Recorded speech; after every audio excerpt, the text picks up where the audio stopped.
અગત્યના સમાચાર। ઉમેદવારોને નોકરી નહીં આપે તો વિદ્યુત ભવનની 12 MDની ગાડીની ઘેરાવો કરીશું, વિદ્યાર્થી નેતા યુવરાજસિંહ જાડેજા।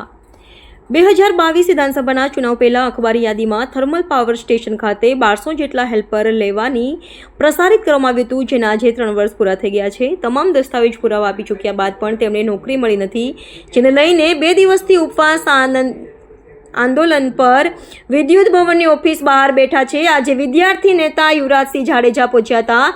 તેમના ઉમેદવારોની વાત સાંભળી અને અગાઉ ચીમકી પણ આપી છે। જો કે એમડી આ વાતને ધ્યાન પર નહીં લે તો આગામી દિવસોમાં આંદોલન કરી એમડીની ગાડી પણ ઘેરાવ થશે।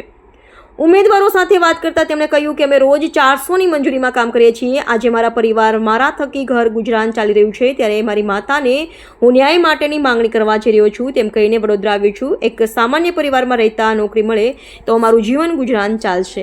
ખાસ કરીને જોવા જઈએ તો છેલ્લા ઘણા સમયથી જીએસસીએલના જે ભૂતપૂર્વ એપ્રેન્ટિસ ઉમેદવારો જે છે એ પોતાની માંગણી લઈને સતત રજૂઆત કરી રહ્યા છે, પરંતુ ગુજરાતમાં જે ઉર્જા વિભાગના જે અધિકારીઓ છે એ અધિકારીઓ પોતાનો અઠાગ્રહી સ્વભાવ અને જે તમે અમને સમજાવશો, તમે કેમ અમારે ભરતી કરવાની છે એ રીતનું જે રૂડલી બિહેવિયર કરી અને ઉમેદવારોને ક્યાંક ને ક્યાંક અડધૂત કરવામાં આવી રહ્યા છે।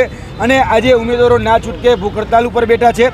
એ ઉમેદવારોની મુલાકાત અને તેની સાથે સાથે ઉર્જા વિભાગના જે અધિકારીઓ છે, જીવવિજ્ઞાનના જે એમડી છે એમની સાથે આજે મુલાકાત કરી અને 2022માં જેને કહેવાય કે 800ની ભરતી માટે ફોર્મ ભરાવેલા હતા, એ 800ની ભરતીના ફોર્મ ભરેલા ઉમેદવારોને ક્યારે નોકરી આપશો એ જવાબ લેવા માટે અમે ઉપસ્થિત થયા છીએ। કેમ કે 2022માં જ્યારે 800 જગ્યાઓ હતી ત્યારે ફોર્મ ભરાવેલા, આજે 2025 ચાલે છે, 1200 કરતાં વધારે જગ્યાઓ ખાલી છે।